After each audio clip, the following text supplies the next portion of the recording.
Critics of China are saying its slogan for the 2008 Olympic Games should be, and I'm quoting now, the Genocide Olympics. They're blasting China for what they consider its complicity in what's happening in Sudan's Darfur region.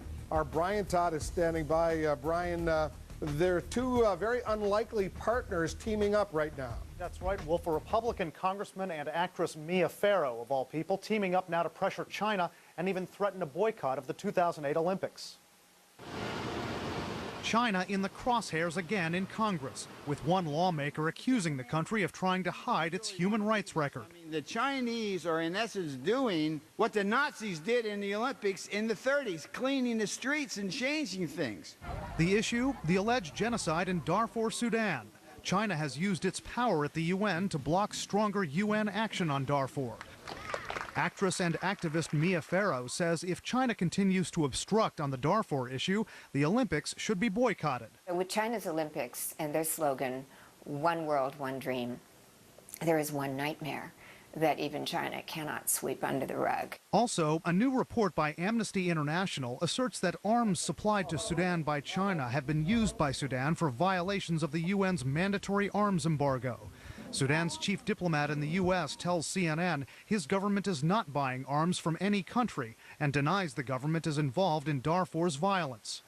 Our repeated calls to a spokesman at the Chinese embassy in Washington were not returned, but a Chinese official said this last month.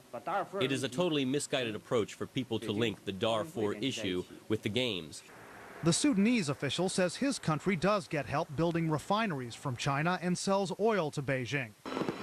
Will American athletes be told to boycott the Beijing Olympics? Boycotting the Olympic Games, it turns the athletes themselves, who spent just countless years in single-minded pursuit of one goal, into political pawns in a fight between nations that they have nothing to do with.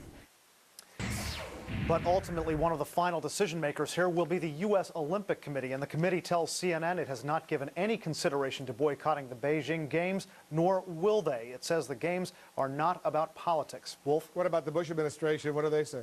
Well, Wolf, a spokesman for the National Security Council tells us, quote, the U.S. is working with China and the others to convince the president of Sudan to stop the violence in Darfur and to bring much-needed humanitarian assistance to his people. That's from the National Security Council. Brian, we'll stay on top of this story as well.